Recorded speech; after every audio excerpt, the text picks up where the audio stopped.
Tonight, we are going to measure the invisible. We are going to tell the history of the only thing that we cannot see, cannot touch, and cannot stop. We are going to talk about time, but we are not going to talk about the physics of the universe. We are not going to talk about the speed of light or the bending of space. We are going to talk about the shadow, the drop of water, the falling weight, and the swinging pendulum. We are going to enter the workshop of the watchmaker. Chapter 1. The Shadow and the Stone. Imagine a room lined with dark wood shelves. Outside, the storm is raging. The wind is chaotic. The rain is unpredictable. But in here, everything is precise. The room is filled with silence, save for the rhythmic heartbeat of 1,000 tiny machines. Tick, tock, tick, tock. It is the most comforting sound in the world. It is the sound of order. It is the sound of a world that is working exactly as it should. The gear turns, the spring uncoils, the second hand sweeps around the face of the dial, never rushing, never hesitating. So, close your eyes. Visualize the pendulum swinging in the dark. Left and right, left and right. Let us go back to the beginning, before the gears, before the metal, before the concept of the second or the minute even existed. Let us go back to when time was just a shadow moving across a stone. We are leaving the workshop now. We are leaving the rain behind. We are traveling back 5,000 years, to a place of heat, to a place of sand, to a place of absolute silence. We are in the ancient world. The sky is a piercing, cloudless blue. The sun is a heavy disk of gold, hanging suspended in the ether. It beats down on the earth, baking the clay, warming the rocks. In this world, there are no clocks. There are no alarms. There are no schedules. Humans live by the rhythm of the biology. When the sun rises, the birds sing and the eyes open. When the sun is high, the heat forces the body to rest. When the sun sets, the darkness brings the sleep. It was a simple time, a binary time, day and night, light and dark. But the human mind craves order. We are pattern-seeking creatures. We noticed that the day was not just a single block of light. It had a shape. It had a movement. Somewhere, in the prehistory of our species, a shepherd was sitting in a field. Or perhaps a farmer was resting by his plough. He stuck his staff into the ground, a simple wooden stick. He watched it. He noticed that the stick cast a shadow, a long, dark finger stretching out across the dust. In the morning, the shadow was long and pointed west. As the sun climbed higher, the shadow shrank. It pulled itself in, closer to the stick. At the moment when the sun was highest, the zenith, the shadow was at its shortest. It was a tiny puddle of darkness at the base of the wood. And then, as the afternoon wore on, the shadow grew again. It stretched out toward the east, longer and longer, until it dissolved into the twilight. The man watched this. He placed a stone at the tip of the shadow in the morning. He placed another stone at noon. He placed another stone in the evening. He had built the first clock. It was called the gnomon. The word comes from the Greek. It means the one who knows, or the indicator. It is the simplest instrument in the history of science. A vertical object, a horizontal plane, and the light of a star. Let us travel to ancient Egypt. Here, the gnomon was not a wooden stick. It was a mountain of stone. We are standing in the city of Heliopolis, the city of the sun. It is 3000 BC. The air is dry and hot. The ground is sand. Rising out of the sand is a needle of stone, an obelisk. Visualize it. A single piece of red granite, quarried in Aswan, floated down the Nile on a massive barge, and erected here in the desert. It stands 100 feet tall. It weighs 300 tons. It is perfectly square at the bottom, tapering to a pyramid shape at the very top, the benben. The pyramidion at the top was often covered in electrum, a mixture of gold and silver. When the sun rose, the electrum would catch the first rays of light and shine like a beacon, long before the light hit the ground. This stone was not just a monument, it was a machine. It was a machine for tracking the god Ra as he sailed his solar boat across the sky. Stand at the base of the obelisk. Look at the ground. The plaza around the stone is flat, paved with white limestone blocks. Carved into the limestone are lines, radiating out from the center like the spokes of a wheel. The shadow of the great obelisk falls on these lines. It is a massive, cool shadow. In the morning, the shadow stretches far across the plaza, touching the temple wall. As the priests chant their morning prayers, the shadow moves. It creeps. It crawls. It is silent. It touches the first line. The hour of waking. It touches the second line. The hour of offering. It touches the third line. The hour of labor. It is a slow, majestic movement. To watch it is to watch the rotation of the earth itself, though they did not know the earth was rotating. They thought the sun was moving, but the effect is the same. The movement of the shadow is constant. It is relentless. This is the origin of the feeling that time waits for no man. You cannot stop the shadow. You cannot ask the obelisk to pause. The earth turns, and the shadow sweeps across the stone. But the Egyptians noticed something else, something slower, something deeper. They noticed that the shadow did not just change during the day, it changed during the year. This is the geometry of the seasons. If you have a gnomon in your garden, you will see this. In the summer, the sun is high in the sky. It passes almost directly overhead. Therefore, the shadow is short. It stays close to the base. In the winter, the sun is low. It hugs the horizon. It travels a lower arc. Therefore, the shadow is long. Even at noon in the winter, the shadow stretches out. The priests of Egypt marked this too. They marked the day when the shadow was shortest, the summer solstice, the longest day of the year, the triumph of the sun. They marked the day when the shadow was longest, the winter solstice, the shortest day, the death of the year, and the days in between, the equinoxes. So the obelisk was not just a clock, it was a calendar. It told them when to plant the seeds. It told them when the Nile would flood. It told them when to harvest. It anchored their civilization to the cosmos. Imagine the silence of Heliopolis at noon. The sun is blazing. The heat waves shimmer off the white limestone. The shadow of the obelisk is a pool of black ink on the white stone. It is perfectly still, yet it is moving. If you stare at it, you cannot see it move. But if you look away and look back, it has shifted. This is the nature of time. It is invisible in the moment, but undeniable in the aggregate. We leave Egypt now. We travel across the Mediterranean Sea. The water is blue and calm. We arrive in Babylon, and then Greece. The Greeks took the Egyptian idea and refined it. They were mathematicians. They loved geometry. They loved spheres. They realized that the earth was round. And they realized that a flat surface was not the best way to catch a shadow. They invented the hemicycle. Imagine a block of stone, marble or limestone. The sculptor takes his chisel. Tink, tink, tink. He hollows out the stone. He carves a perfect half-sphere into the block, a bowl. Inside the bowl, he carves lines, curves, arcs. At the top of the bowl, he places a pointer, a bronze spike, the gnomon. The tip of the spike hangs in the exact center of the hollow sphere.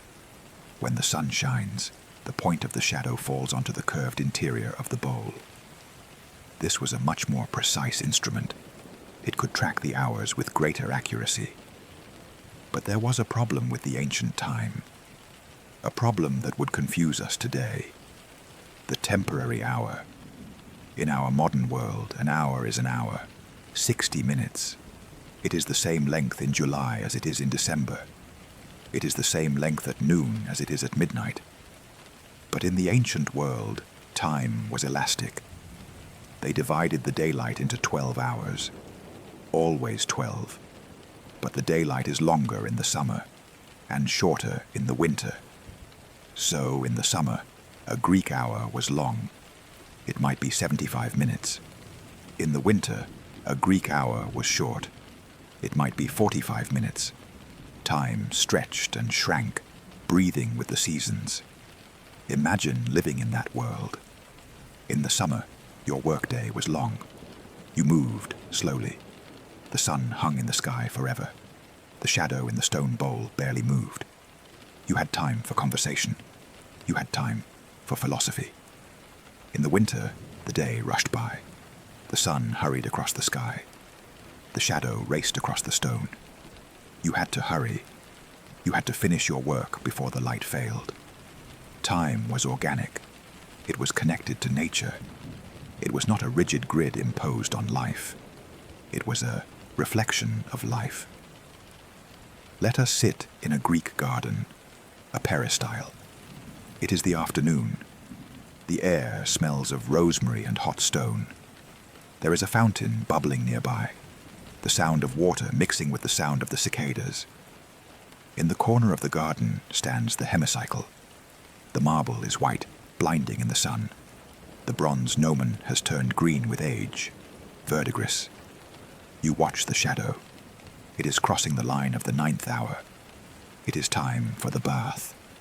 It is time for the gymnasium. The clock does not tick. It creates no noise. It simply indicates. It is a passive technology. It requires nothing but the universe to work. It needs no batteries. It needs no springs. It needs no winding. As long as the solar system holds together, the sundial will work.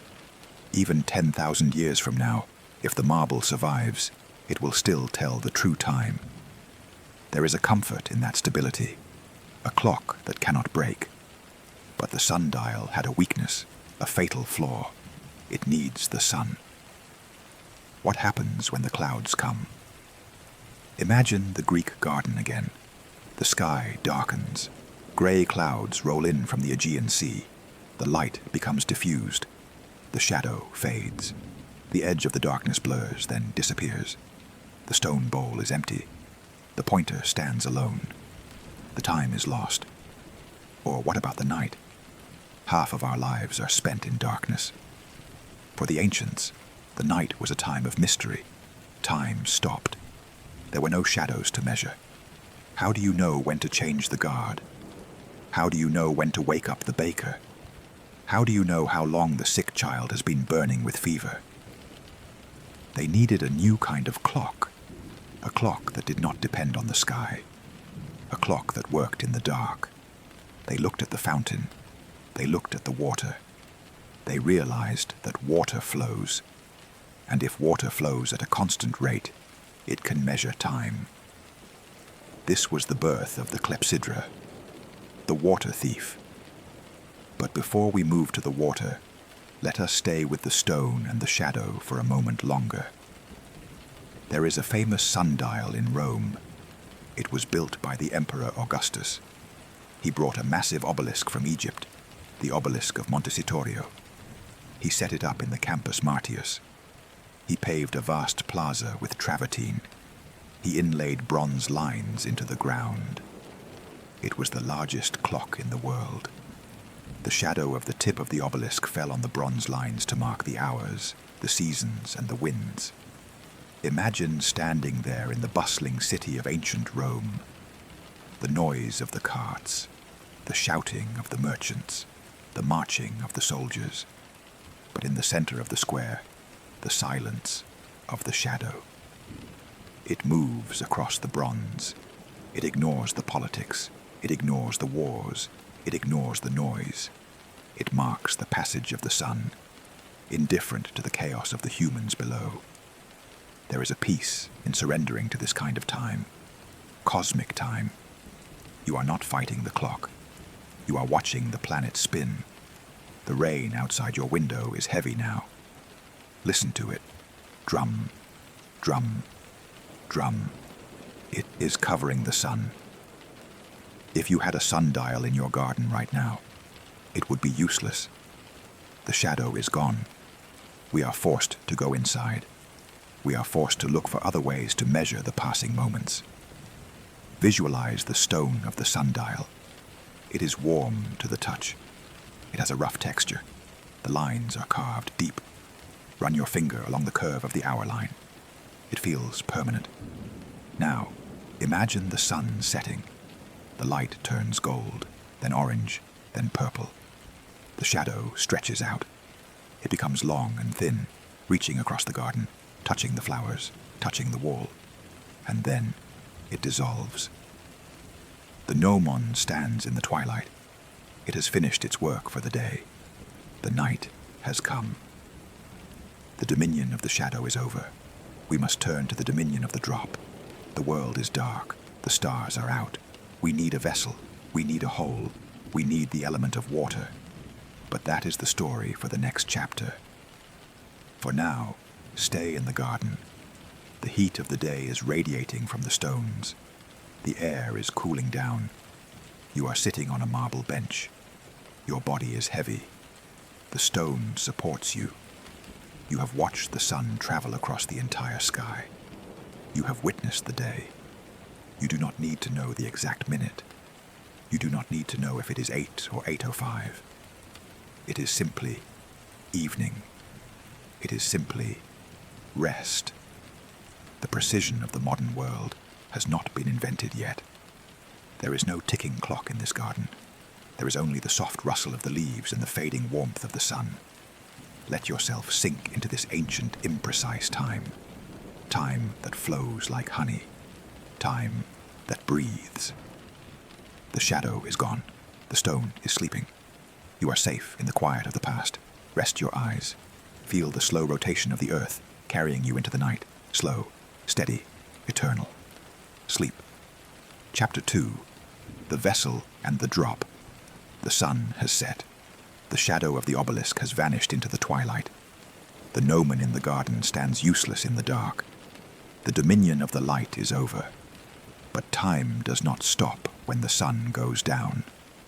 The stars still wheel overhead. The heart still beats. The night has a length, and for the ancient priests and guards, that length had to be measured. How do you measure the darkness? You cannot use a shadow. You cannot use the sun. You must turn to the other element.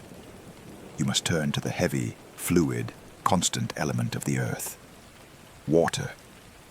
We are traveling to the temple of Karnak in ancient Egypt. It is the New Kingdom, perhaps 1400 BC. The temple is a city of stone. Massive columns, shaped like papyrus reeds, rise up into the black sky. The air is cool now that the sun has gone. It smells of incense, frankincense, and myrrh, and the damp smell of the nearby Nile River. Inside the sanctuary, a priest is keeping watch. He is the watcher of the hours. He is sitting cross-legged on a reed mat. In front of him, illuminated by the flickering light of a single oil lamp, sits a vessel. It is a large bowl made of alabaster. The stone is milky white, translucent, glowing softly from the lamplight. This is the Clepsydra. The word comes from the Greek. Kleptein, to steal, and hydor, water. It means the water thief, because it steals the time, drop by drop. Let us look closely at this object. It is not a simple bucket. It is a precision instrument shaped like a cone. It is wide at the top and narrow at the bottom. This shape is not an accident. It is physics. If the walls were straight, like a cup, the water would flow out quickly at first, when the pot was full and the pressure was high. Then, as the water level dropped, the pressure would decrease, and the flow would slow down. The hours would get longer and longer. The Egyptians understood this. They made the pot narrow at the bottom. As the pressure drops, the surface area shrinks. It balances out. The water falls at a perfect, constant rate. Look inside the alabaster bowl. Carved into the inside surface are 12 rows of dots. These are the hours of the night. The priest fills the vessel with water from a pitcher. The water comes to the brim. It is perfectly still. A mirror reflecting the lamp. And then he opens the drain. At the very bottom of the vessel, there is a tiny hole. A hole no bigger than a seed. The water begins to escape. Drip. A single drop falls into a basin below. Drip. Another drop. It is quiet. It is hypnotic. It is the only sound in the vast, silent temple. The water level begins to descend. It creeps down the white stone. It exposes the first dot. The first hour of the night has passed. The priest strikes a small gong. Gong. The sound vibrates through the stone halls. The guards outside change shifts. The prayers are chanted. The water continues to fall. Drip, drip, drip. Think of the patience required to watch water fall. In our modern world, we look at a clock and see the time instantly. We glance at a phone. It takes a microsecond. But the water clock demands that you sit with the passage of time. You watch the time flowing away. You watch the physical substance of the moment draining out of the vessel. It creates a different relationship with the night. The night is not a void. It is a volume of water that must be emptied. Let us drift away from Egypt now. Let us follow the water across the sea to Athens. The Greeks took the simple bowl of the Egyptians and turned it into a machine. We are entering the agora, the marketplace of Athens. It is the center of democracy. It is the center of law. We walk into a courtroom. It is crowded. The jury is sitting on wooden benches. The sun is hot outside, but in here it is shady. A man is standing to give a speech. He is a politician, or perhaps a merchant defending himself. He loves to talk. He could talk for hours. But justice requires speed. Justice requires limits. On a pedestal in the center of the courtroom stands the Clepsydra. It consists of 2 clay jars. One sits higher than the other. The top jar is filled with water. It holds a specific amount, perhaps 20 minutes worth of water. When the man begins to speak, the court official pulls the plug. Splosh. A thin stream of water pours from the top jar into the bottom jar. The man speaks. The water flows. There is a tension in the room. Everyone can hear the sound of the water running. It is the sound of the man's time running out. If the judge interrupts to ask a question, the official puts his thumb over the hole. The water stops. The time stops. When the top jar is empty and the last drop falls with a hollow sound into the bottom jar, the speech is over. The man must stop mid-sentence. The water has spoken. This phrase we use, running out of time, comes from this room. It is literal. The water has run out. The vessel is dry. But the Greeks were not satisfied with simple clay pots. They wanted to make the water work harder. They wanted to make the clock automatic. We travel to the workshop of a man named Clepsydra in Alexandria. He is an engineer.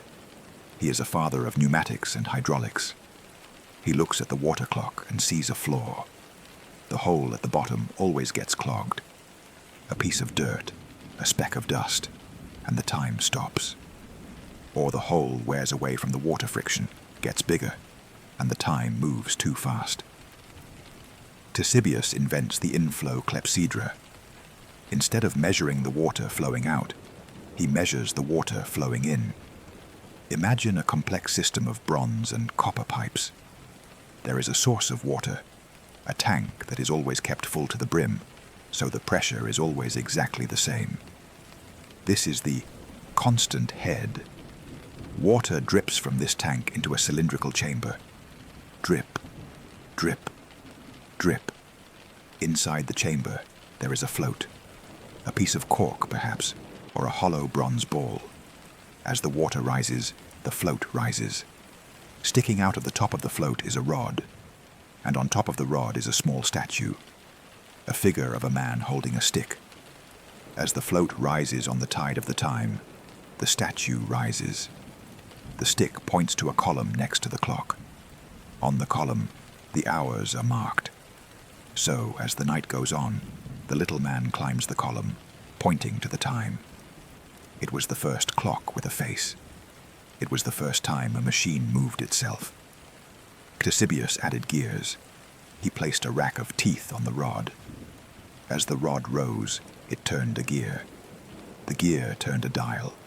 The dial turned a cylinder that showed the stars and the zodiac. Imagine standing in that workshop in Alexandria.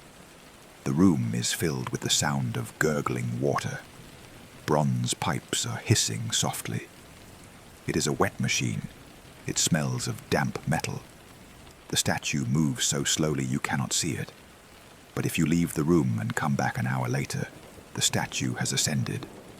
It is a machine that mimics life. It grows. It rises. But the most beautiful water clock in the ancient world is not in a workshop. It is a building. We travel back to Athens, to the Tower of the Winds. It still stands today. An octagonal tower of marble, sitting at the base of the Acropolis. It was built by Andronicus of Cyrrhus. It was a masterpiece of timekeeping. On the outside, near the roof, there were 8 sundials, one for each wall, facing each direction of the compass. No matter where the sun was, one of the walls would catch the shadow. But inside was the water.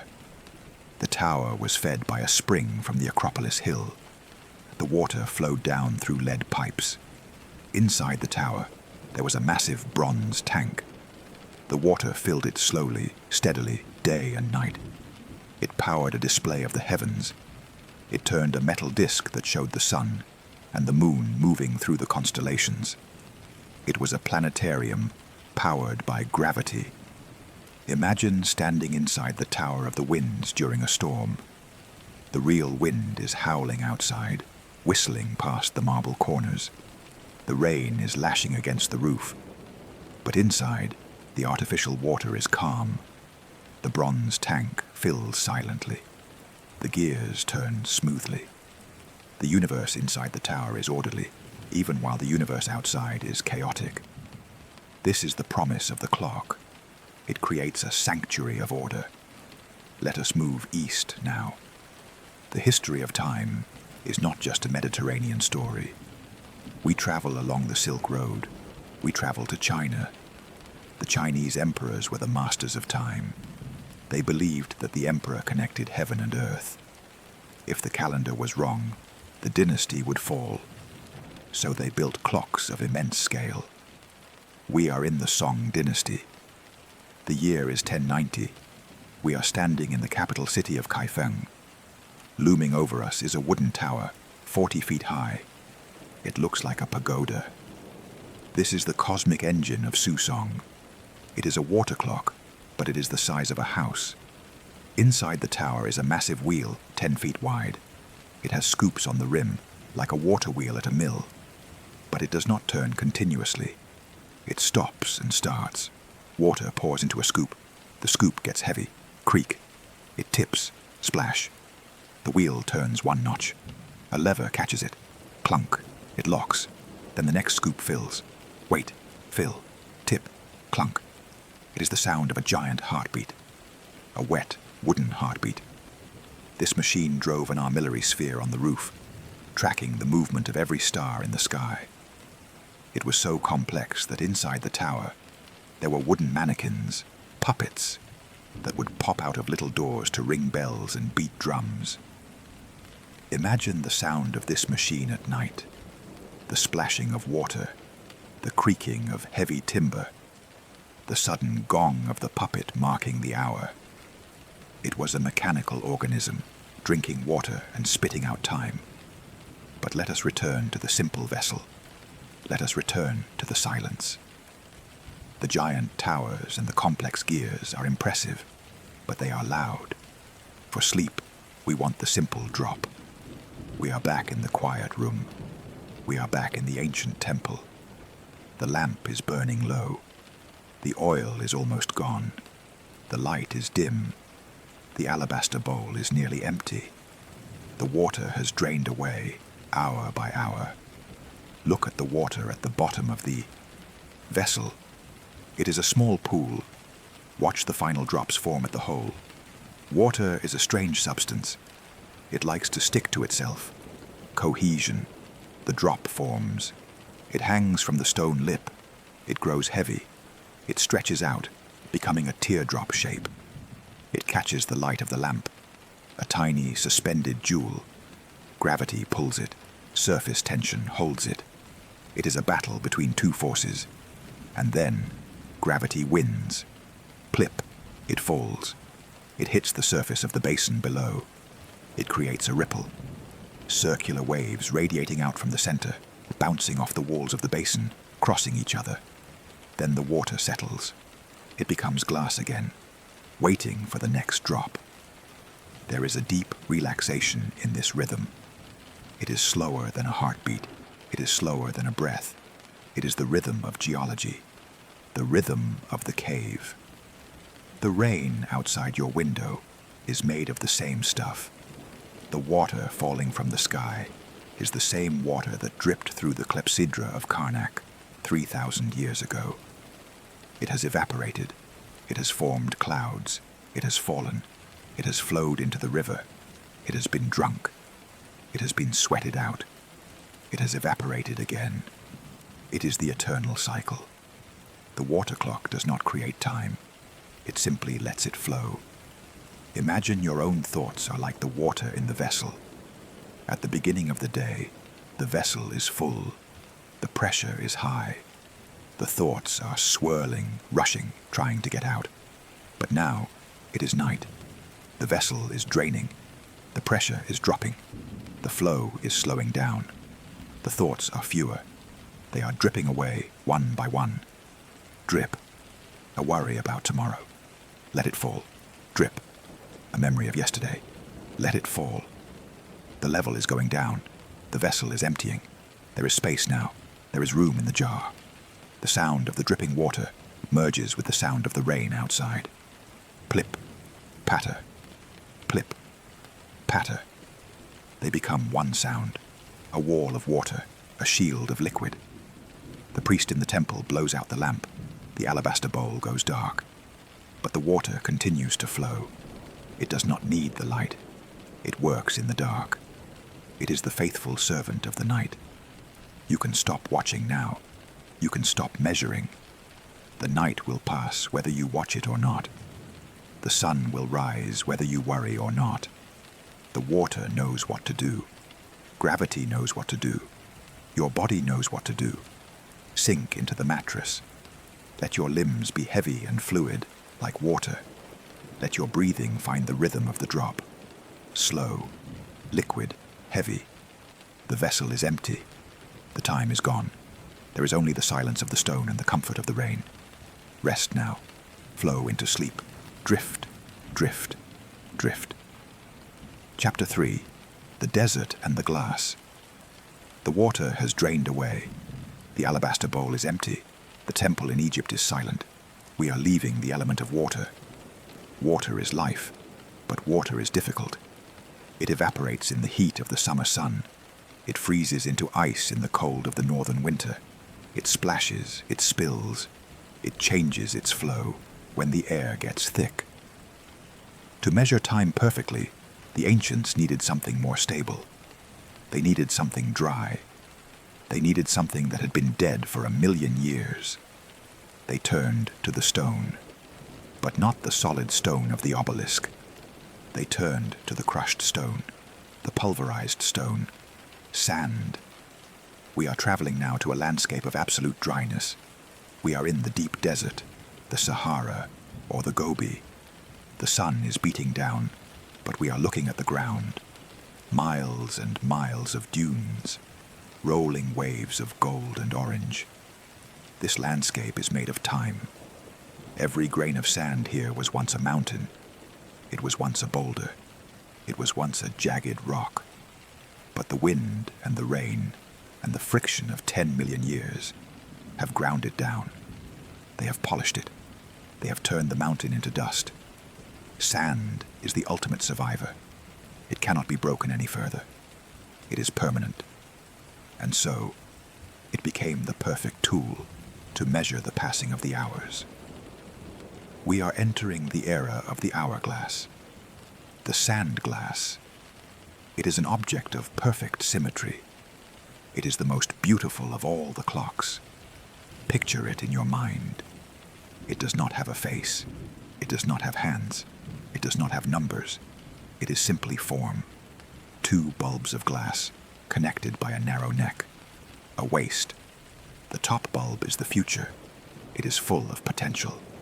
The bottom bulb is the past. It is filling up with memory.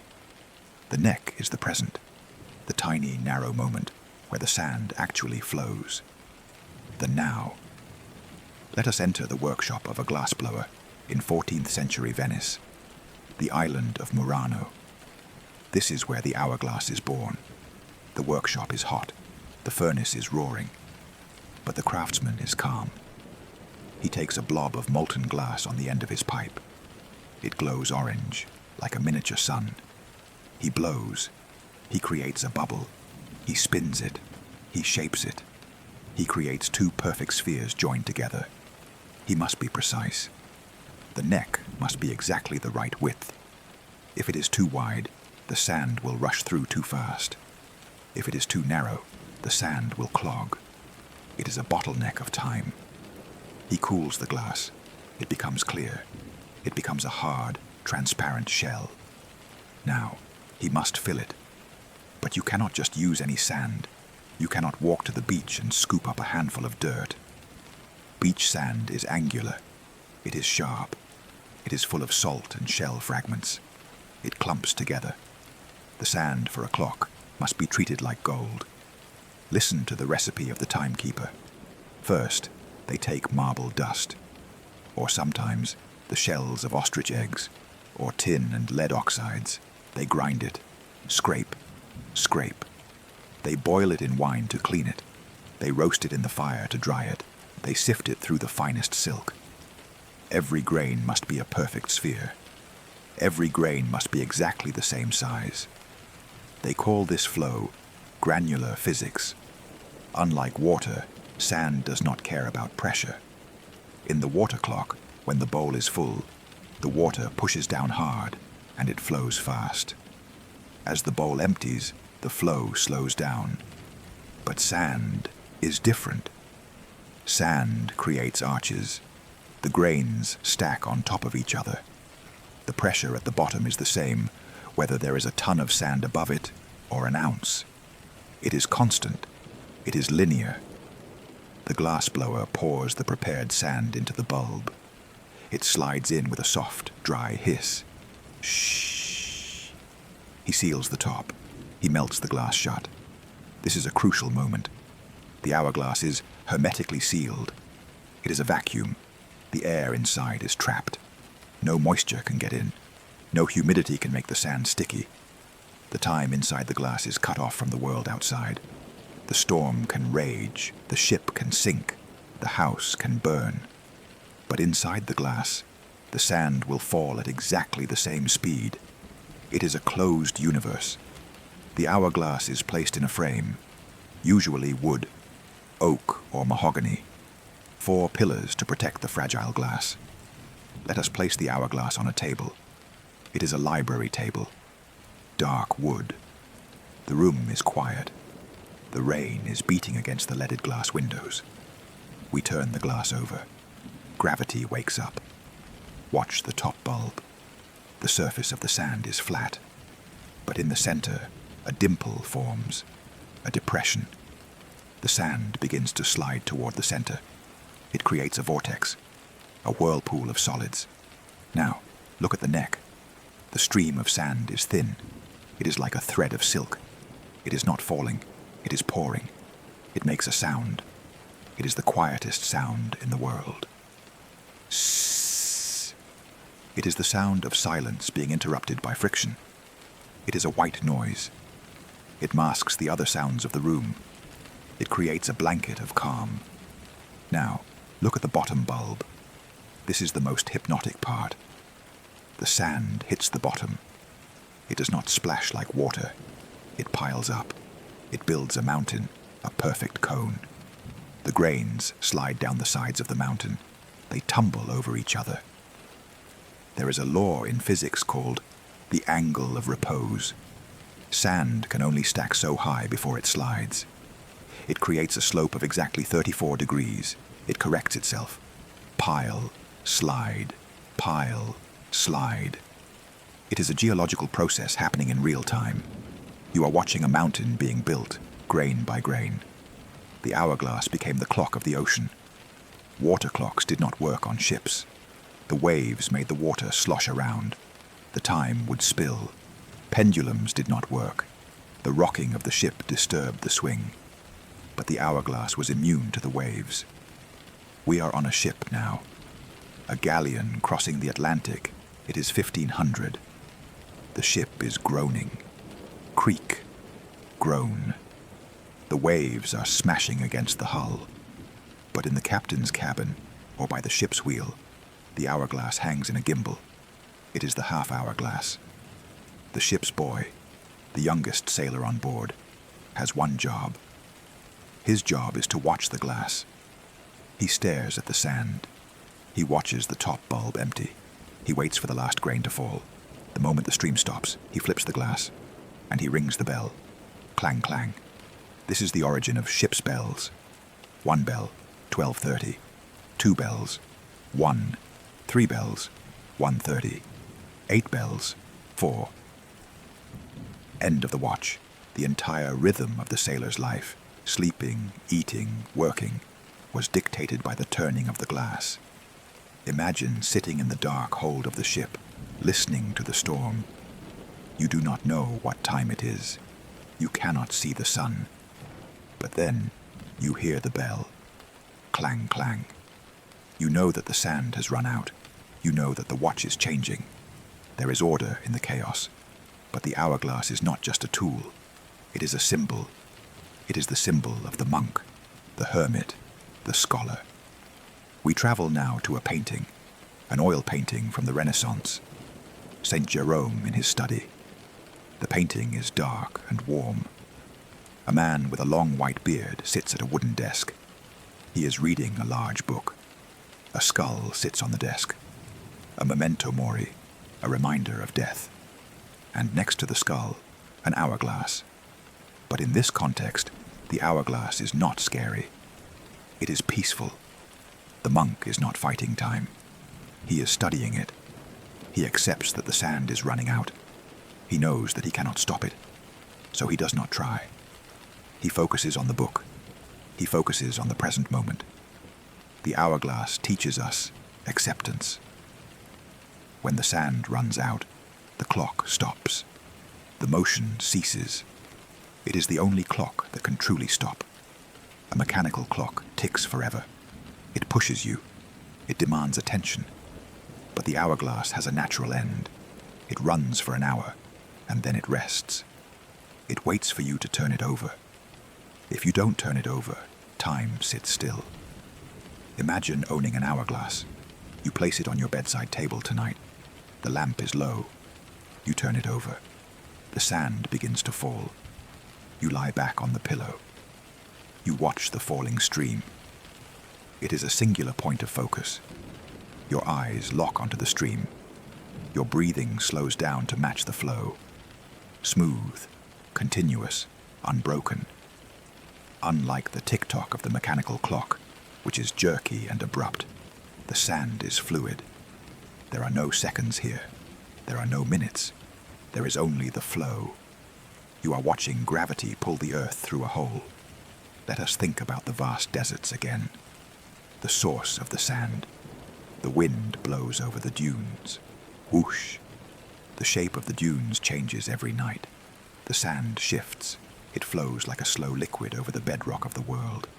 Millions of tons of sand, moving silently in the moonlight. It is a dry ocean. When you sleep, you are entering a desert. You are leaving the noise of the city. You are entering a vast, quiet, open space. There are no landmarks in sleep. There is just the horizon. The hourglass on your table is a piece of that desert, a captured piece of silence. The top bulb is almost empty now. The vortex is widening. The hole is revealed. The stream is getting thinner. It is sputtering. Hiss, click, hiss. The last few grains bounce around the glass. They hesitate, and then they fall. The motion stops. The top bulb is clear air. The bottom bulb is a full mountain. The hour is done. You do not need to turn it over. You can let it sit there. You can let the time accumulate in a pile. The rain outside is still falling. The wet world continues. But inside the glass, it is dry. It is finished. The glass is cool to the touch. It is smooth. It is a barrier between you and the world. You are the sand. You have fallen from the activity of the day into the rest of the night. You have settled. You have found your angle of repose. You are not sliding anymore. You are stable. You are part of the pile, supported by the grains beneath you, protecting the grains above you. The structure holds. The silence deepens. There is no ticking here, no dripping, just the stillness of the glass. The storm is far away. The desert is vast. The night is long. Rest in the quiet. Sleep. Chapter 4. The Monk and the Bell. The sand has run out. The desert wind has died down. The glass bulb sits empty on the table. We are leaving the ancient world of the Mediterranean. We are leaving the sun of Egypt and the philosophy of Greece. We are moving north. We are moving into the mist. We are moving into the stone towers of the Middle Ages. It is the year 1100 AD. We are in a monastery in the mountains of France, or perhaps on a lonely island off the coast of Ireland. The world outside is dark.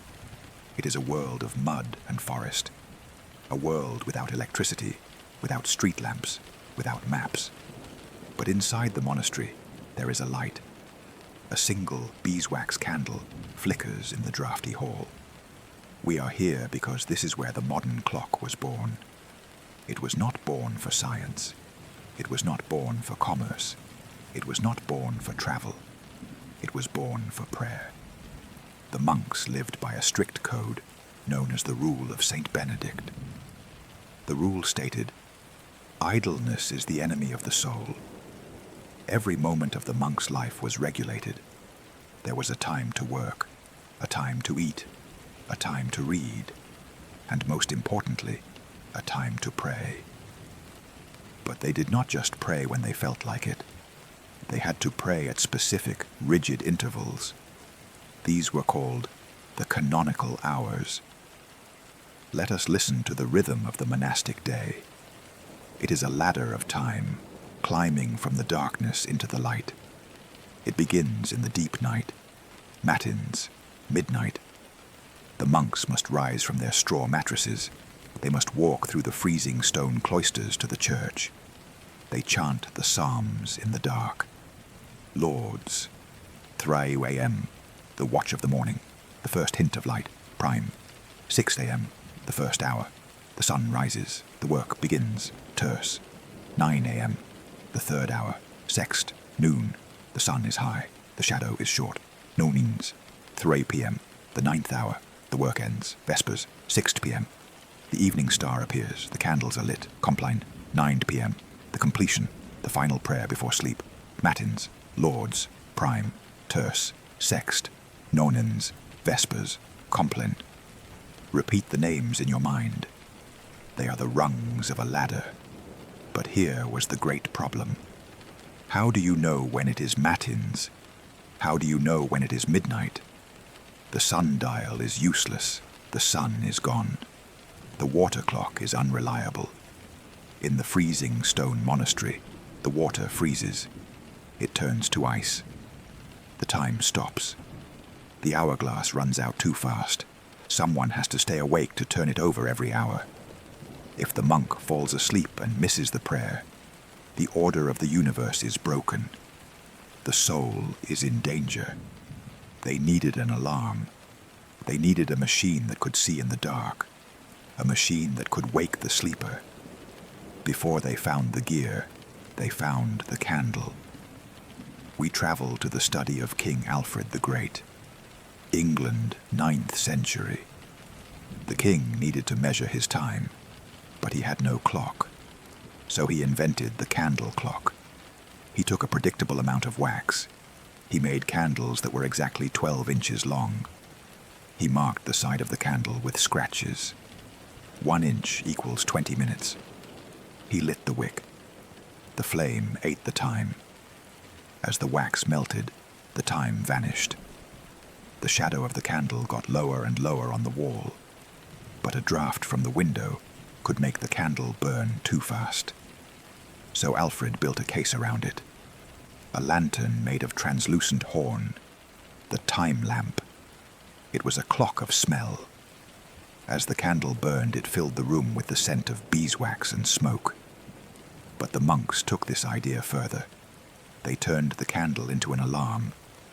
Imagine a heavy candle burning on a metal spike.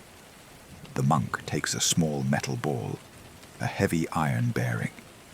He presses it into the wax at a specific point. Let's say the 4-hour mark. He lights the candle. He goes to sleep. The flame burns down. Slowly, silently, the wax softens.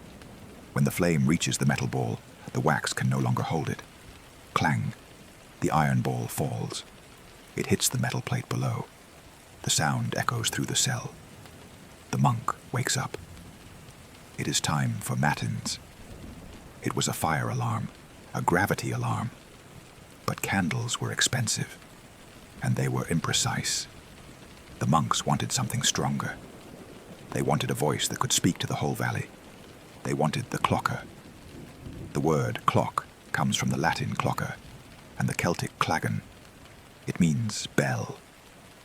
For centuries, time was sound. You did not see time. You heard time. We are standing in the bell tower now. It is cold. The wind is whistling through the wooden slats. The birds are sleeping in the rafters. Hanging in the darkness is a massive shape, tons of bronze cast in the earth. The bell. It is cold to the touch. It smells of metal and oxidation. The bell is the voice of authority. When it rings, you do not argue. You stop what you are doing. If you are in the field, you stop plowing. If you are in the library, you stop reading. If you are in bed, you stop sleeping. The bell does not negotiate. But who rings the bell? For a long time, there was a designated monk, the sacristan. He had to stay awake all night, watching the stars, watching the candle burn, waiting to pull the rope. It was a heavy burden, to be the guardian of the time. The monks began to dream of a machine that would never sleep, a machine that would pull the rope for them. They began to experiment with weights. They realized that a heavy stone tied to a rope wants to fall. It has potential energy. Gravity is pulling it down toward the center of the earth. If you wrap that rope around an axle, the falling stone will turn the axle. But if you just let it go, the stone falls whoosh, too fast. It spins out of control. It is over in a second. They needed a way to slow down the fall, to chop the fall into tiny equal pieces. They needed the escapement. But that is the story for the next hour. That is the story of the iron gear. For now, stay in the monastery. Stay in the era before the machine took over. Stay in the era of the human timekeeper. The sacristan is walking through the cloisters. His sandals slap softly against the stone floor. Slap, slap. He carries a lantern. The light swings back and forth, casting long moving shadows on the arches. He is heading to the tower. He is looking for the stars through the narrow window. He sees Cassiopeia. He sees the position of the moon. He knows. It is time. He reaches for the rope. It is thick hemp, rough on the hands. He pulls. Far above, the heavy bronze swings. The clapper hits the side. Doong! The sound is massive. It is not just a noise, it is a physical vibration. It shakes the dust from the rafters. It travels down the stone walls. It travels out the window, across the wet fields, across the sleeping village. Doong! In the village, the peasant turns in his bed. He hears the sound. He knows he is safe. The monks are watching. The time is moving. The vibration fades slowly. A long, humming decay. Hum. And then silence returns. The heavy silence of the stone. The rain continues to fall on the roof of the abbey. The monks rise from their beds. They are silent. They pull their wool hoods over their heads. They walk in a line to the chapel. The air in the chapel is thick with the smoke of centuries of prayers. They sit in the wooden stalls. They begin the chant. It is a low, droning sound. A Gregorian chant, monotonous, rhythmic, deep. They are singing the time away. In the Middle Ages, they believed that music and time were related. Both were based on number. Both were based on interval. To sing was to participate in the mathematics of God. Imagine you are one of the monks. You are sitting in the dark. The only light is the altar candle. You are wrapped in heavy wool. You are warm despite the cold stone. You listen to the rain outside.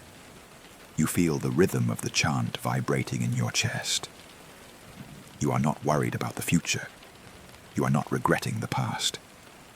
You are entirely focused on the syllable you are singing right now. This is the ultimate mindfulness. The bell has done its job. It woke you up. It brought you here. And now the bell waits. The heavy weight of the bronze hangs motionless in the tower, waiting for lords, waiting for the dawn. There is a comfort in this rigid structure. You do not have to decide what to do. The bell decides. The hours are a net that catches you. You cannot fall. The chant ends. The book is closed. The monks stand up. The rustle of fabric. They walk back to their cells. They lie down on the straw. The stone walls protect them. The storm cannot get in. They close their eyes. They wait for the next toll. But you do not have to wait. You are not a monk. You do not have to rise at dawn. You can let the bell fade away. You can let the candle burn down. The iron ball will not fall for you. The alarm will not ring. You have nowhere to be. The monastery is quiet. The sacristan is sleeping. The heavy rain blankets the world. Let the stone walls hold you. Let the darkness cover you, solid, silent, safe. Sleep. Chapter 5. The weight and the gear. We have left the quiet cell of the monk. We have climbed the winding stone stairs, up past the bells, into the dusty attic of the world. We are in the 14th century. The era of water is ending. The era of the shadow is over. We are entering the age of iron. For thousands of years, time was something that flowed. It flowed like water in the Clepsydra. It flowed like sand in the hourglass. It moved smoothly, continuously, without a break. But humanity wanted to control it. We wanted to chop it up. We wanted to catch it. We needed a machine that could fight gravity.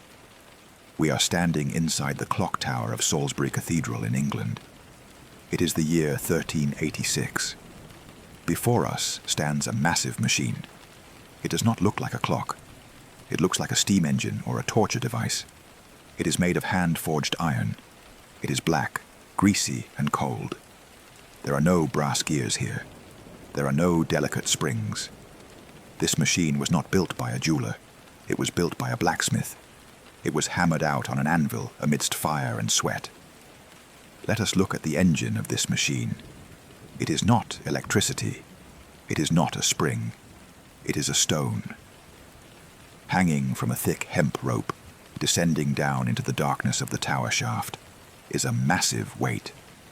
A box filled with rocks. This weight wants to fall. The earth is pulling it. If you let go of the rope, the weight would plummet. The rope would spin off the drum. Whoosh! The energy would be released in a second. The challenge of the clockmaker was to stop the fall, to turn the crash into a creep. To do this, they invented the most important mechanism in the history of machines, the escapement. It is the heart of the clock. It is the thing that makes the tick.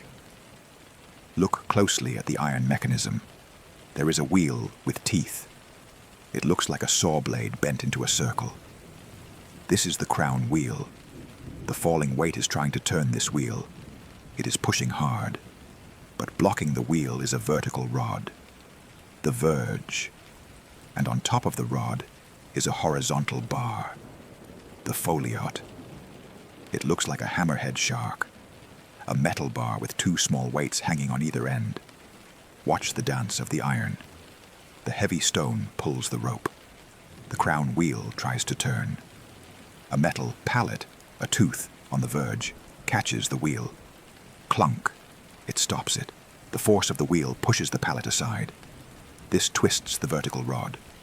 This twist swings the heavy horizontal bar, the foliot, to the left. The wheel escapes. It turns one notch, but wait. Another pallet on the verge catches the wheel again. Clack. The wheel pushes back. It swings the bar to the right. Swing left, check. Swing right, release. Swing left, check. Swing right, release. It is a violent, jerky motion. It is the sound of time being arrested. Tick, tock, tick, tock. For the first time in history, time is not flowing. It is counting. This machine in Salisbury has no face. It has no hands. It was not built to be looked at. It was built to be heard. It is connected to the great bell. Every hour the mechanism unlocks. A lever drops. The hammer falls. Dong! But between the strikes, there is only the rhythm of the escapement. Imagine standing next to this machine in the dark tower. The air smells of old oil and dust. Pigeons are cooing in the rafters. The rain is lashing against the wooden shutters. The machine is alive. It is breathing. The heavy iron bar swings back and forth above your head. Whoosh, whoosh, whoosh. It is hypnotic.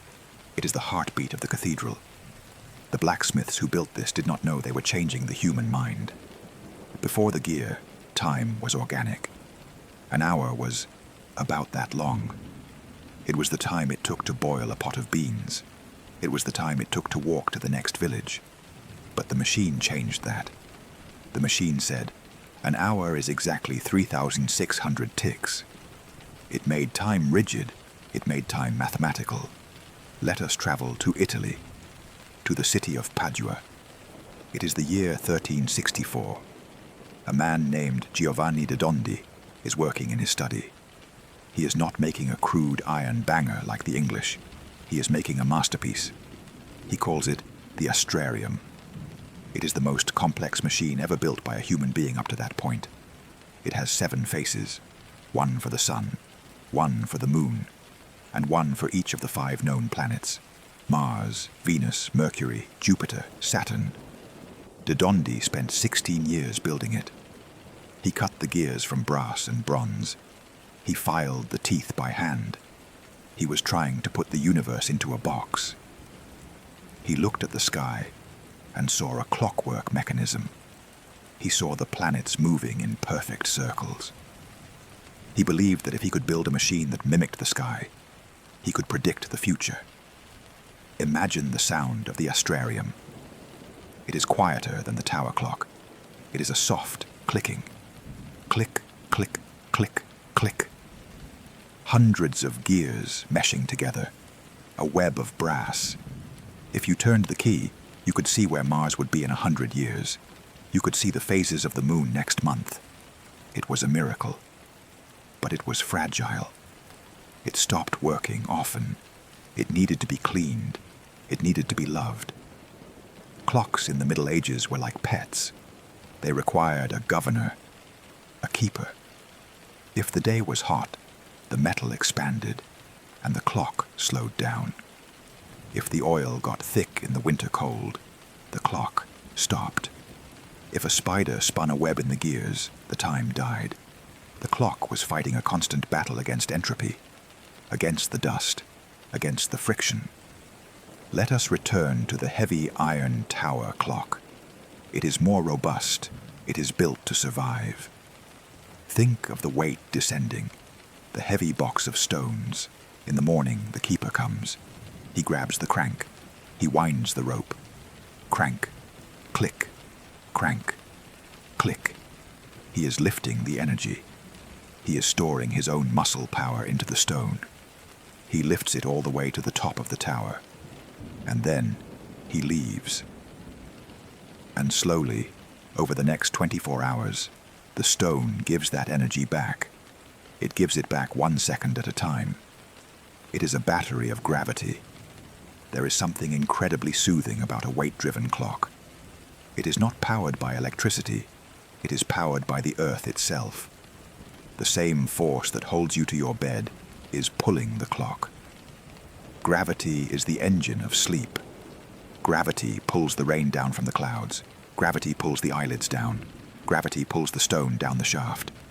We are all falling very slowly. The rhythm of the foliot, the swinging bar, is the rhythm of a cradle. Rock, rock, rock, rock. It is the rhythm of a walking pace. Step, step, step, step. The tower is dark. The mechanism is greasy and black, but it is faithful. It does not judge. It does not hurry. It does not wait. It simply divides the moment, and then divides it again and again. Listen to the pauses between the ticks. Clunk, silence. Clack, silence. The silence is where the sleep lives. The gear is holding the weight. Just for a fraction of a second, it holds the weight perfectly still. Suspension. And then, let go. Suspension. Let go. You are suspended. You are held by the machinery of the night. You do not need to wind the clock. It has been wound for you. You do not need to check the time. The gears will count it for you. The rain beats against the tower. The iron remains cold and unmoving.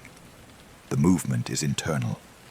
Let your mind synchronize with the heavy, slow beat of the iron clock. Not a fast ticking watch, but a slow, giant machine. Beat, beat, beat. It is the sound of a giant heart beating in the chest of the building. The pigeons are sleeping. The monks are sleeping. The blacksmith is sleeping. But the gear turns. The tooth catches. The bar swings. The time passes. You are safe in the tower. Rest. Rest in the rhythm of the iron. Sleep. Chapter 6. The Swing and the Arc. The iron gears of the Middle Ages were strong, but they were not perfect. They were jerky. They were affected by the cold and the heat. The friction of the heavy metal wore them down. The world needed something smoother. It needed a rhythm that was dictated not by a machine, but by a law of nature. It needed the pendulum. The story of this discovery begins not in a workshop, but in a church. We travel to the city of Pisa in Italy. It is the year 1583. The cathedral of Pisa is vast. The ceiling is lost in the shadows. The air smells of stone dust and old wax. A young student is sitting in the pews. He is 19 years old. His name is Galileo Galilei. He is supposed to be listening to the Mass. But his mind is wandering. He is bored. He looks up at the ceiling. Hanging from a long chain in the center of the nave is a massive bronze chandelier, an oil lamp. A wind is blowing through the open doors of the cathedral. The draught catches the heavy lamp. It begins to swing, back and forth, back and forth. Galileo watches it. He notices something strange. Sometimes the wind blows hard, and the lamp swings in a wide arc, high to the left, high to the right. Sometimes the wind dies down, and the lamp swings in a gentle, shallow arc, just a few inches. But the time it takes to complete the swing seems to be exactly the same. He checks it. He has no watch. He has no clock. He uses the only timer he has, his own body. He puts his fingers on his wrist. He feels his pulse. Thump, thump, thump, thump. He counts the beats. Wide swing. 1, 2, 3, 4 beats. Narrow swing. 1, 2, 3, 4 beats. He cannot believe it. It defies common sense. A wide swing covers more distance, so it should take longer. But it travels faster. A short swing travels slower. They balance each other out perfectly. He has discovered isochronism, the equal time. He realizes that a swinging weight is a prisoner of gravity. It always wants to return to the center. It is the most regular motion in the universe. Galileo was a man of science, but he never built a clock. He died blind, still dreaming of the pendulum. It was a Dutchman who finished the work, Christian Huygens. It is Christmas Day, 1656, The Hague, Netherlands. Huygens is a mathematician. He builds a machine that uses Galileo's discovery. He takes a weight on a string. He attaches it to the gears, and suddenly, the error of timekeeping drops from 15 minutes a day to 15 seconds a day. The world snaps into focus. Let us look at this machine, this grandfather clock, or, as they called it, the long case clock. Why is it so tall? Why does it need a coffin-shaped wooden box standing in the hallway? Because the pendulum needs space to breathe. To beat exactly once per second, a pendulum needs to be almost exactly 1 meter long, 39 inches. So the clock must be tall. Let us open the door of the wooden case. It is made of polished mahogany. It smells of beeswax polish. Inside, in the darkness, hangs the pendulum. It consists of a rod, often made of seasoned wood to prevent expanding in the heat, and a heavy brass bob at the bottom. It is moving. Watch the arc. It swings to the left. It climbs up the hill of gravity. It slows down. It reaches the apex, the top of the swing. For a microsecond, it stops. It is weightless. It is suspended between the past and the future. And then, gravity grabs it. It falls back down. It accelerates. Swoosh. It passes the center point, the nadir, at maximum speed. It climbs the hill in the right. It slows. It stops. Left and right, rise and fall. It is a hypnotic motion. It captures the eye. You cannot look away. It is the same motion as a child on a swing. It is the same motion as the tides. It is the same motion as walking. Now, listen to the escapement.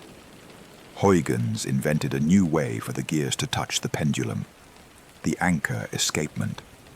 It looks like the anchor of a ship. It rocks back and forth on a pivot. As the pendulum swings to the left claw of the anchor drops and catches a tooth of the gear. Click. The gear stops.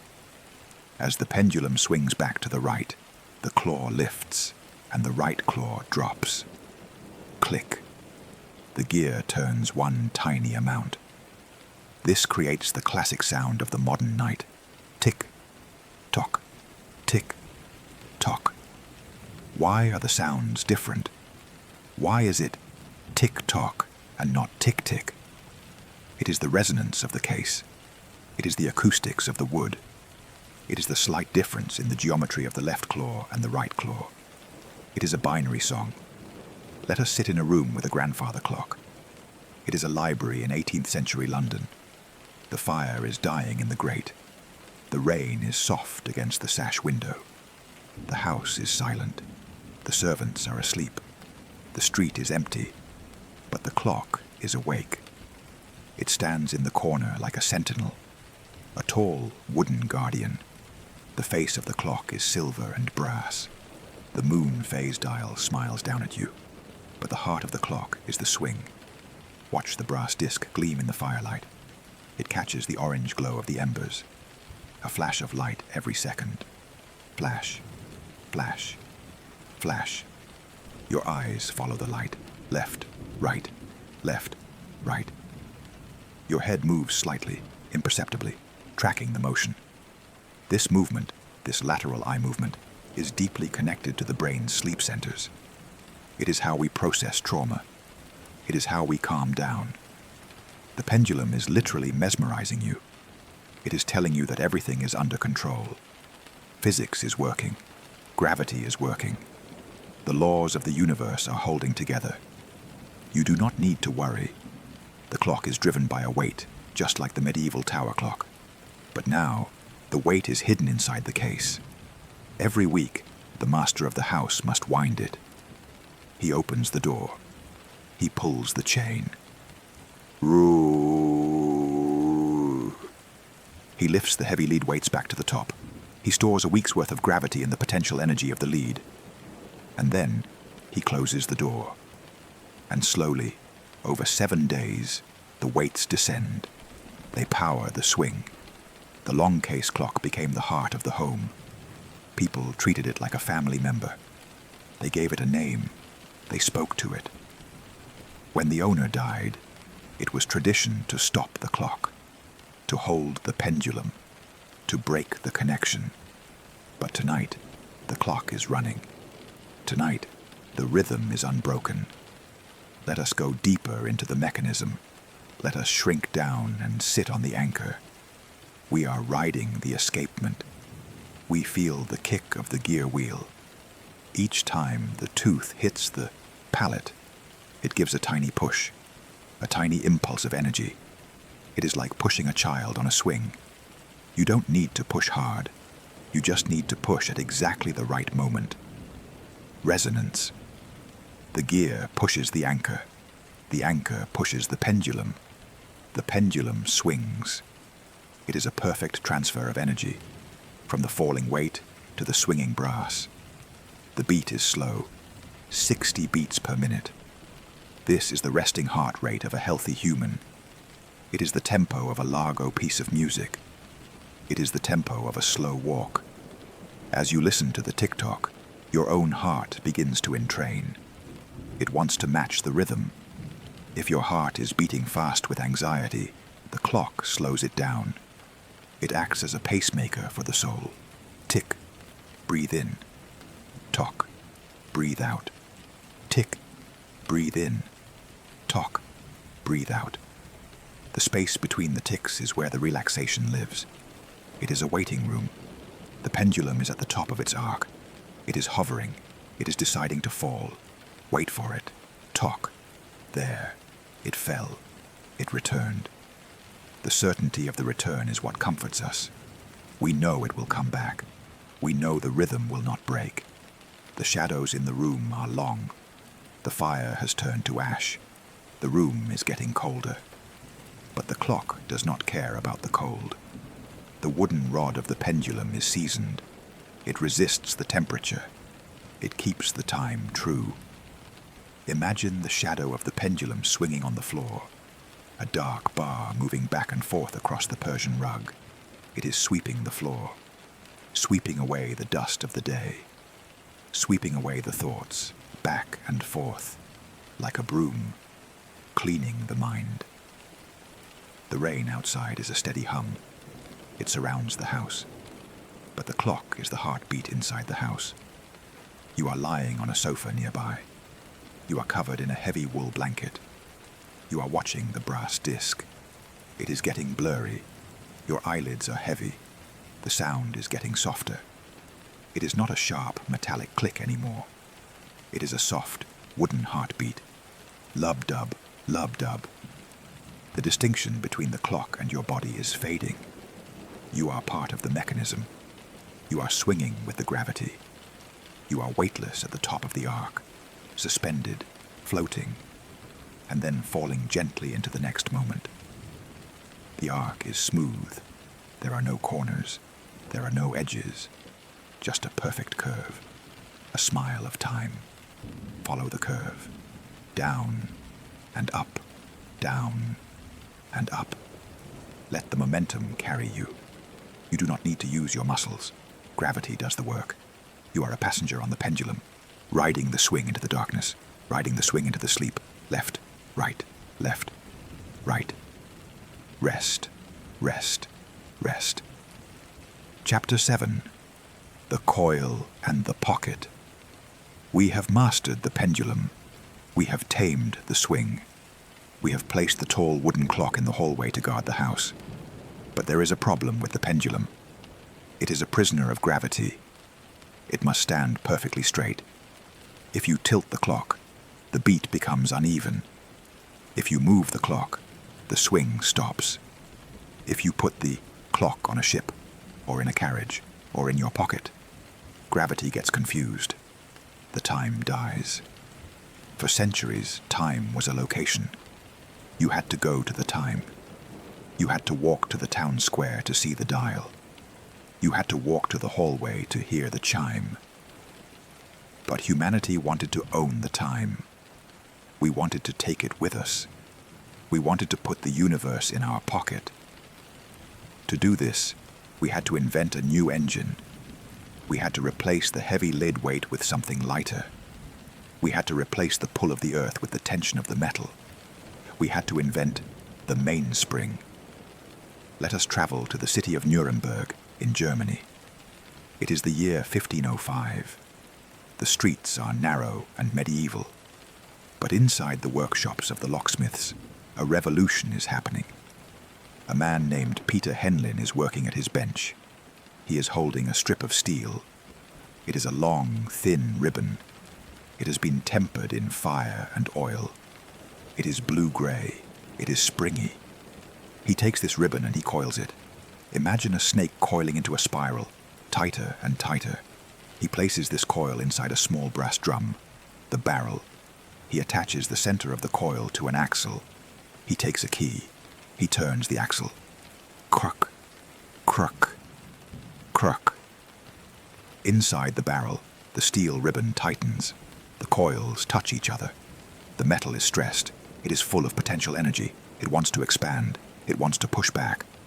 This is the battery of the Renaissance. When he lets go, the spring uncoils. It turns the gears. It drives the hands. He puts the mechanism inside a small, spherical brass case. It looks like a metal pomander, a scent ball carried to ward off smells. They called them Nuremberg eggs. They were the first portable clocks. They were heavy.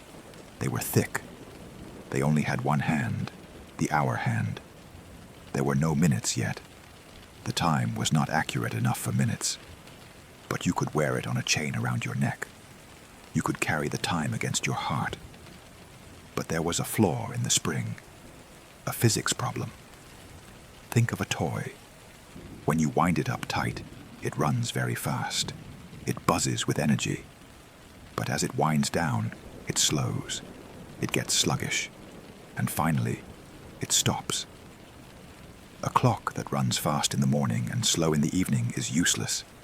It lies to you. The weight-driven clock didn't have this problem. Gravity is constant. A stone weighs the same at the top of the tower as it does at the bottom. But a spring gets weaker as it relaxes. Hooke's law. So the watchmakers had to invent a transmission, a way to even out the flow of power. They invented the most beautiful device in the history of mechanics, the fusée. It is a French word. Fusée. It means spindle. Imagine a tiny cone made of brass. It looks like a miniature Christmas tree, or a pyramid with steps cut into the side. A spiral groove is cut into the cone, winding from the bottom to the top. Wrapped around this cone is a tiny chain, a chain as fine as a hair, made of microscopic steel links. The chain connects the fusée, the cone, to the barrel, the spring. Watch how it works. It is a miracle of leverage. When the watch is fully wound, the spring is strong. It is pulling hard. But the chain is pulling on the top of the cone, the narrow part. The leverage is small. It is hard to turn. So the strong spring is fighting the difficult leverage. They cancel each other out. As the watch runs down, the spring gets weaker. It pulls gently. But now, the chain has unwound to the bottom of the cone, the wide part.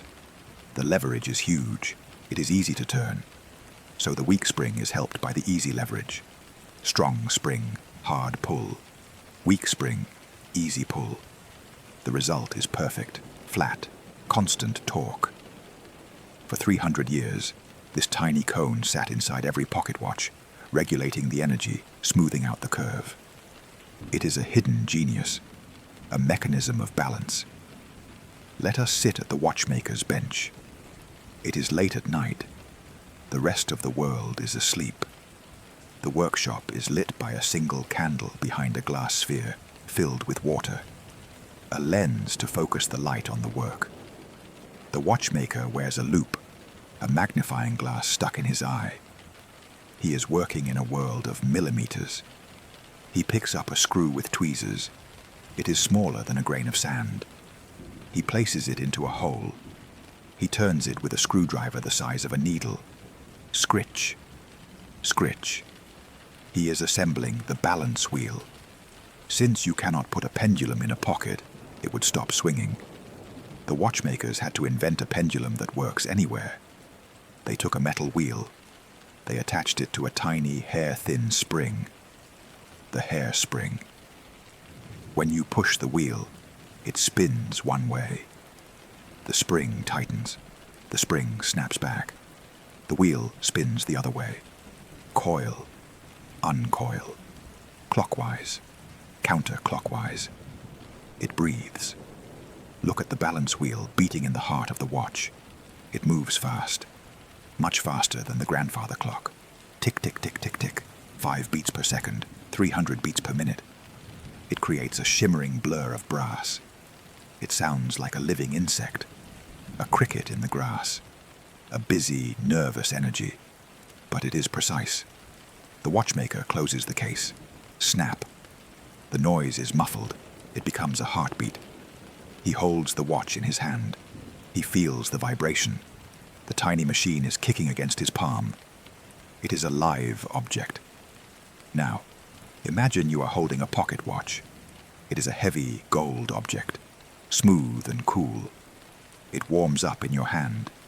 You press the button. The lid pops open. The white enamel dial shines in the moonlight. The black Roman numerals are crisp. The slender steel hands, brigade hands, with their moon-shaped tips, point to the time. It is 11:45. You wind it. This is the bedtime ritual of the Victorian gentleman. You take the key, or turn the crown. You feel the resistance of the spring. You are putting your own energy into the metal. Wind, click, wind, click. You feel the spring getting tighter. You are banking time for tomorrow. You are promising that there will be a tomorrow. When the spring is fully wound, you stop. You cannot force it. You close the lid. Click. You place the watch on the bedside table. Or perhaps you slide it under your pillow. This was a common habit, to sleep with the watch under the pillow. Why? Because of the sound. Lying in the dark with your ear pressed against the pillow, you can hear it. Tick, tick, tick, tick. It is a fast, galloping rhythm. It is the sound of the 20th century approaching. The sound of trains, the sound of telegraphs, the sound of atoms vibrating. But here, in the quiet of the bedroom, it is comforting. It is a personal time. It belongs to you. It is not the village bell ringing for everyone. It is your private second. Think about the mainspring again. It is a spiral. Life is a spiral. We circle back to the same habits, the same sleep, but we are always moving forward along the timeline. The spring is tight now, but all through the night, while you sleep, it will slowly relax. It will unwind. Molecule by molecule, the steel will ease its tension. It will expand. It will take up more space in the barrel. This is what sleep does for you. During the day, you are wound up. You are tight. You are full of tension. You are ready to snap. But now, you are in the horizontal position. You are unwinding. Feel the tension in your shoulders uncoiling. Feel the knot in your stomach relaxing. Feel the tightness in your jaw releasing. You are expanding. You are taking up space in the bed. You are like the spring in the barrel, letting go of the potential energy. The fusee is leveling out the power. You do not need to be strong right now. You do not need to be fast. You just need to run at a steady, low hum. The watch on the table continues its work. Tick, tick, tick. It is chopping the silence into tiny, edible pieces. It is guarding the night. The rain outside is a slow, organic wash. The watch inside is a fast, mechanical heartbeat. They work together. The water and the gear. The nature and the machine. You are caught between them, drifting. The watchmaker has blown out his candle. The workshop in Nuremberg is dark. The tools are put away. The tweezers are in their box. The work is done. The spring is wound. The time is safe. You can let go. Unwind, unwind, unwind. Rest. Chapter 8. The Ship and the Brass. We have conquered the land. We have placed the sundial in the garden. We have hung the bell in the tower. We have put the watch in the pocket. But the land is only 1/3 of the world. To truly master time, humanity had to take it into the void. We had to take it to the place where there are no shadows, no landmarks, and no stability. We had to take time to the sea. We are traveling to the year 1760. We are on board a British Royal Navy frigate, the HMS Deptford. We are in the middle of the Atlantic Ocean. It is the middle of the night. If you go up on deck, there is nothing, just the black circle of the sea, meeting the black dome of the sky. The stars are swinging violently overhead as the ship rolls. For thousands of years, sailors were lost. They could look at the stars and know their latitude, how far north or south they were. That was easy. You just measure the height of the North Star. But they did not know their longitude. They did not know how far west or east they were. To know where you are on the ocean, you need to know what time it is. It is a simple equation. The Earth spins. It spins 15 degrees every hour. If you know that it is noon where you are, the sun is highest, and you know that it is 2 p.m. in London, then you know you are 2 hours away from London, 30 degrees west. You are safe. But if you lose the time, you lose the world. You hit the rocks. You vanish. The problem was the motion. A pendulum clock relies on gravity pulling straight down, but on a ship, down is always changing. The ship pitches, it rolls, it yaws. A pendulum clock at sea would stutter and stop, and a regular spring watch was too fragile. The salt air rusted the gears. The heat of the tropics made the oil runny. The cold of the Arctic made the oil thick. The metal expanded and contracted, changing the speed. So, for centuries, ships sailed blind. Until a carpenter from Yorkshire stepped forward, John Harrison. He was not a scientist. He was not a gentleman. He worked with wood. He understood the nature of materials. He spent his entire life solving this one problem. He built H1, H2, H3, massive, strange machines with grasshopper legs and dumbbells. But finally, he built the masterpiece, the H4, the Marine Chronometer. Let us enter the captain's cabin. It is the most stable part of the ship at the stern. The windows look out over the wake. The oil lamp swings in its brass holder. On the desk, bolted to the wood, is a square mahogany box. The wood is polished. It glows in the lamplight. The captain opens the lid. Inside, resting on a bed of green baize, is a large silver watch. It is about 5 inches across. The face is white enamel. The hands are blued steel. But look at how it sits in the box. It is not rigid. It is floating. It is suspended in gimbals. 2 brass rings. one inside the other, pivoting on axes at right angles. Watch the ship roll. The cabin tilts to the left, the table tilts, the box tilts, but the clock remains perfectly flat. The brass rings pivot. They absorb the motion. The face of the clock stays parallel to the horizon, staring straight up at the zenith. It is a moment of stillness in a world of chaos. The ship groans. The waves crash. The floor angles 40 degrees, but the chronometer does not feel it. It is isolated. It is protected. Now, listen to the sound. The Marine Chronometer does not tick like a grandfather clock. It beats. Tick, tick, tick, tick, tick. It beats 5 times a second. It is loud. It is confident. It cuts through the sound of the storm.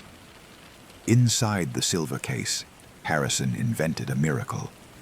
He solved the problem of temperature. He knew that metals expand when hot. If the balance spring gets hot, it gets longer. The clock slows down. So he created the bimetallic strip. He fused brass and steel together. Brass expands faster than steel. When it gets hot, the strip curls. He used this curling motion to change the shape of the balance wheel automatically. As the heat tries to slow the clock down, the metal curls and speeds it up. They cancel each other out. It was a thinking machine. It reacted to the environment to keep the truth. This clock was tested on a voyage to Jamaica. After 81 days at sea, through storms and heat waves, it lost only 5 seconds. 5 seconds in 2 months. It was more accurate than the rotation of the Earth itself. This machine conquered the ocean. It allowed the British Empire to draw the map of the world. But tonight, we are not conquering. We are just sailing. The captain winds the chronometer. This is a sacred ritual. It must be done at the same time every day, usually 8 a.m.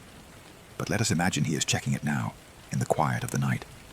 He takes a special key, a ratcheted key. He turns the chronometer over. He opens a small dust shutter on the back. He inserts the key. Wind. Click. Wind. Click. He turns it exactly 7 half turns. He must be gentle. If he breaks the spring, they are lost. There is no watchmaker in the middle of the Atlantic. He checks the up-down indicator on the face, a tiny dial that tells him how much power is left in the spring. It is full. He closes the box. The sound is muffled, but still audible. The heartbeat of the ship. He blows out the lamp. The cabin is dark. The stern windows are gray rectangles of moonlight. You are lying in a hammock in the cabin. The hammock is the human version of the gimbal. The ship rolls left. The hammock swings right. The ship pitches down. The hammock swings up. You are suspended.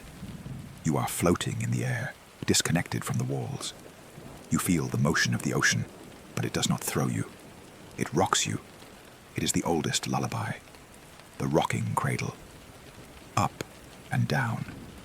Side to side. The heavy timbers of the ship are talking. They creak and settle. It is a comforting sound. It means the ship is strong. It is flexing, not breaking. And underneath the creaking, the rapid-fire beat of the H4. Tick, tick, tick, tick. It is measuring the longitude. It is measuring the distance to home. Every tick brings you closer to port. Think of the materials of this clock. Brass. An alloy of copper and zinc. It does not rust. It glows like gold, but it is harder. It smells sharp and metallic. Steel, tempered blue, hard and springy. Ruby, the bearings. Tiny red jewels that reduce friction to almost zero. Oil, porpoise jaw oil. The finest lubricant that does not freeze. These elements, metal, stone, oil, are working together in the dark box to keep you safe.